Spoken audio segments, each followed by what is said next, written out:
Basta. So, merong dumi. Meron tayong unbox. Galing na naman Amazon. Ito. Kapon pa to dumating, pero ngayon nating, ayun o. Ito. Di ko lang alam, depende siguro sa area. Madalas nagde-deliver sa akin pag nag-order ako sa Amazon is from Ninja Van. So mangyayari, kwento ko na lang din, yun nga, pag order ka sa Amazon, tapos malagay yung shape and all, tapos may magta-text sa'yo. Actually, hindi text, message muna from Facebook Messenger. Di ko alam kung paano nangyari, pero from Facebook Messenger mag-message, tapos pagka nag-confirm ka, may nagte-text din sa akin na yung rider, yung magdi-deliver.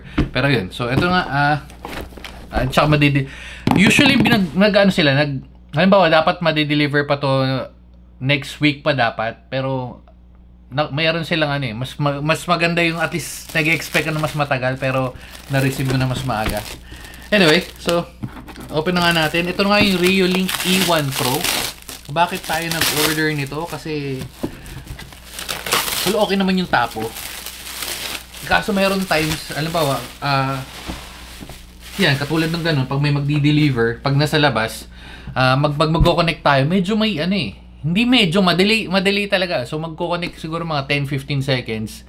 And then pag na yung item, nakuha na top or nakaalis na, hindi mo na nakita. Kasi kumbaga, mapa-playback mo naman. So kaya tayo bumili nito. Anong difference nito? Bukod sa mas mahal siya, kasi ang tapo naglalaro ng nasa 1.2, 1.3, depende po saan bibilin. Hindi na natin sasama yung storage or yung SD card kasi kanya-kanyang trip yan. Meron okay naman yung normal na SD card lang, meron gusto SanDisk. Pero syempre recommended ko yung SanDisk kasi ang tatagal na ng mga SanDisk ko sa mga CCTV natin, okay naman. Pero yun nga, tapos ito kasi naglaro siya ng 2.7. Hindi ko sure kung may SD card na kasama, pero 2.7 yun, pero malamang wala. So more or less nasa 1.5 naglaro ng 1.5 difference. Pero check natin kung mas okay. Na-download ko na rin yung app niya, testing natin pagka hindi tayo masyado magtatagal dito. So, okay. Oh, yan. Ganda ng nila, no? So mas maganda yung packaging nila ngayon compared nung nag-order ako ng sobrang tagal na, siguro mga last year, yung bumubuo ako ng Synology. Mas maganda na yung packaging nila. Kahit yung box yung di ba? Nung TV na na-order natin nakaraan. Okay. So, yan. Okay. So, Reolink. Umorder tayo. Ayan. Ang dalawa. Ano to? Wala. Ayan o. Kita mo, isipin mo ba ganito para hindi maalog. And, syempre, amoy box. Ayun o. Nandito ba yung address ko? Baka kasi nandito yung address ko, pero wala. Ito yung total natin. Binili ko siya kasi pag bibili ka sa Amazon, ayun Reolink E1 Pro, ayun 2.4 and 2.4 and 5 GHz. So binili ko siya in USD. Pwede mo naman ibilin yun ng USD, kaso di mo alam kung tataas or bababa. Pero meron nga option doon na piliin na lang convert automatic sa currency mo, which is sa atin sa Philippine peso. Tapos, yun na yung magiging fixed rate. Yun na lalabas sa card mo or kung ano man mode of payment mong bili. Tatabi natin to. Feeling ko kailangan to just in case na may mangyari. Pero, sana wala. Feeling ko madali na naman mag-return ngayon kasi nga, wala lang, matagal na last year pa yung process nila. So, yun, bumili tayo ng dalawa. Dapat isa lang bibilin ko. Pero, nakwento ko nga nakaraan, pagka less than $50 or roughly 2.5, mayroon kang shipping charge. Pag sumobra ka naman ng 10,000 pesos, meron ka rin import fee. So dapat naglalaro ka ng above $50 for free shipping. Depende to sa store na pagbibilan mo. And then less than 10,000 para wala kang import fees. Ngayon kung lalagpas ka doon, nakuwento na meron tayo nung shipping cart or yung parang freight forwarding. Order ulit tayo ng mga ganun ng mga more than 10,000 pero wala pa naman nag-request. So hindi pa ako tumutingin ng mga ganung items. Pero anyway, balik tayo dito. So Reolink E1 Pro, yan. Ganda nung box niya. Okay. Tapos, nandito na rin yung okay. So, 4MP Super HD. Pero yan, up until 2.45 GHz Wi-Fi. Itong feeling ko magiging malaking tulong.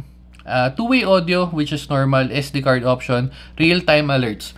So, yung pinagpipilian ko kasi before, it's either mag-upgrade or hindi mag-upgrade. Magdadagdag na lang ako ng access point or na mesh router na dedicated for CCTV, yung sa camera, or bibili tayo sa testing natin ganun. Malalaman ko rin ngayon kung ano mas effective kasi pagkatapos ito, feeling ko, bibili ka lang. Hindi ako mapapakali hanggang di tayo makabili nun. Pero, testing na natin. Open lang muna natin isa kasi malamang parehas lang naman ng laman yun. Pero, okay. Do not accept the seal. O yan, meron naman siyang seal packaging shit. Okay. So, wala akong makitang ganito. Kaya sa Amazon tayo bumili. Wala akong makitang ganito sa Pilipinas. Siguro magkakaroon pa lang paglabas nitong video na to sa Shopee, Lazada, or kung saan man. Pero, as of this recording, tsaka nung prior ordering nito, wala akong nakita. Kung meron man yung mga incheck na yung mga Chinese letters na malamang scam yun. Kasi pag binuksan mo yung shop nila, walang kahit ano. Tapos ang sobrang mahal ng presyo. So, be prepared to Reolink. Okay, anong meron dito? Uy, sira agad. Start guide. Okay, 24 hours. So, typical na ano. Okay, na-download na naman natin yung app. So, okay na yan. Isa pa, kaya natin to binili kasi mayroon akong mga na-check na naman bukod dito. Ito lang yung option, ito lang yung CCTV na camera na meron siyang option para ma-connect natin do sa agent DVR natin o do sa iSpy. Kung ano yung iSpy, yung parang meron kang sariling CCTV monitoring system. So, gagana siya using this. Okay, ano to? Okay, yan. And then, may kasama kang ganito. Tapos yung charger. Yung plug. Medyo mas mahaba-haba to. Actually, connect na natin dahil kasi tetestingin na rin natin. Tapos ito, tatabi natin kasi hindi pa naman natin yung gagamitin. And, oops. Mahaba-haba na rin connection nito. Dapat pala di ko inano. Oops.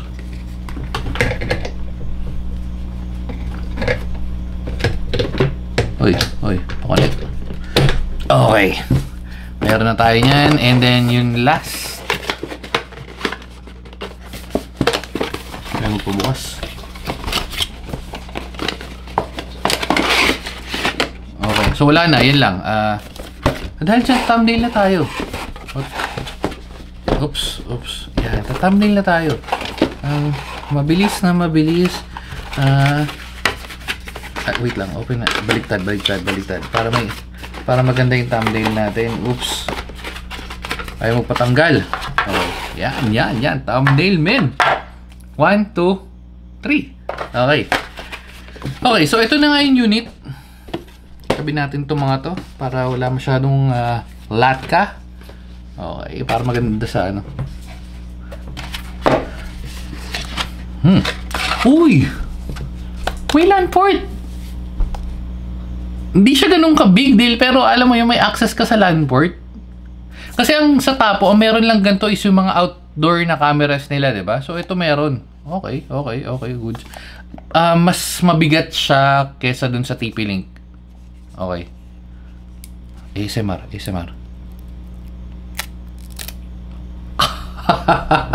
Okay.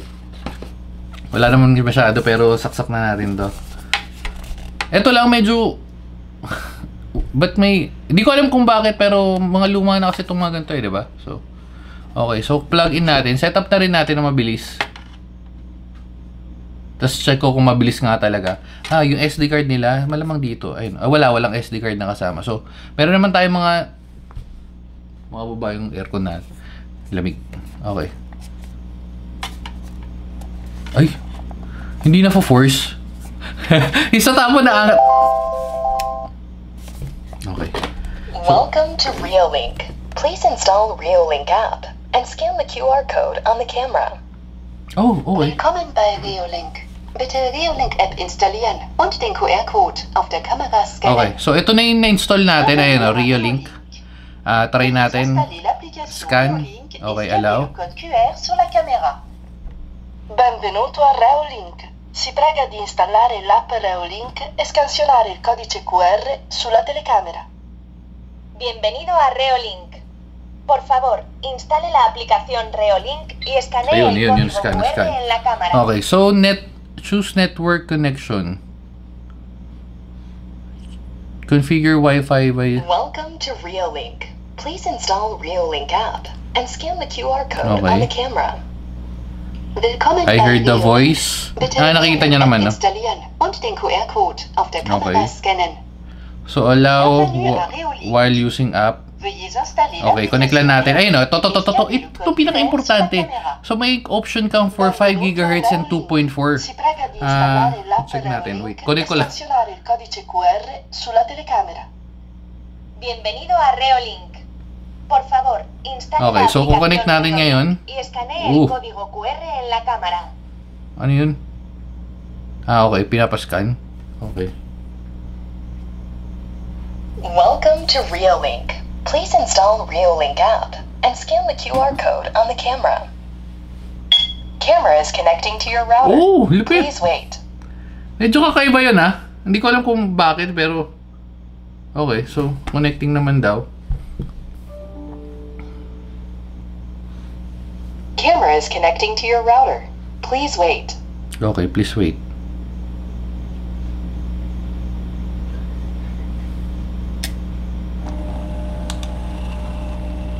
Connection to the router succeeded. Welcome to Reolink.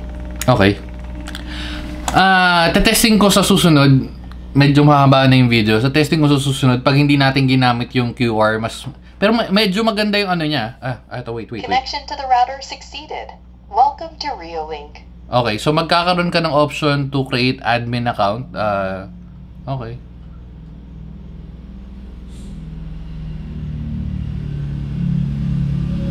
Connection to the router succeeded. Welcome to Reolink.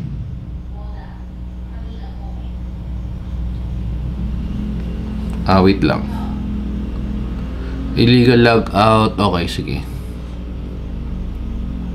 After natin mag-create ng device password, yan, E1 Pro. E1 Pro muna kasi di ko pa sure kung saan ko ito ilalagay. Have saved the QR. Okay, sige. So, paano save?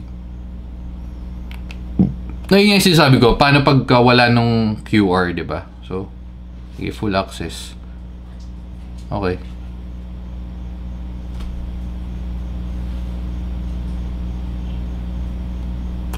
Parang hindi ako ito yung ano, ito yung camera. Parang hindi ako masyado convinced na 2.4 to. Pero connected na naman siya. Hello. Wala pa. Hello. Pero malinaw yung ano, malinaw.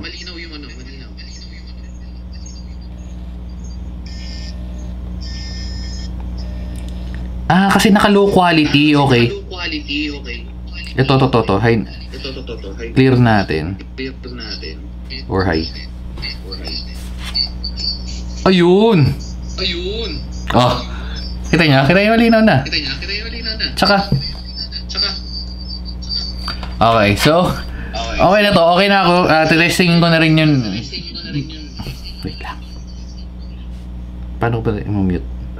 Hello. Yan. So, naka-mute na. So, testingin ko na lang kung magsaswabe ba yung connection niya. Kasi may mga times, tulad nga sabi ko, bumibitaw yung connection niya sa ibang part.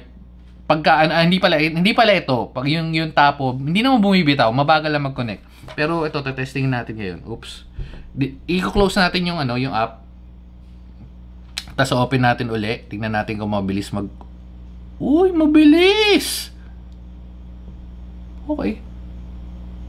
So may cloud storage pa siya. Di ko pa ito nakakalikot kasi nga kaka-install ko lang naman sa kanya dahil nakita kong paparating na to. Pero so far,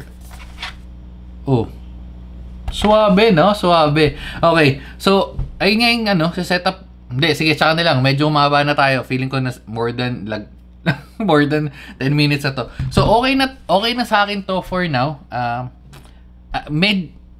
Mas malaki to itong base niya, mas malaki to sa Tapo.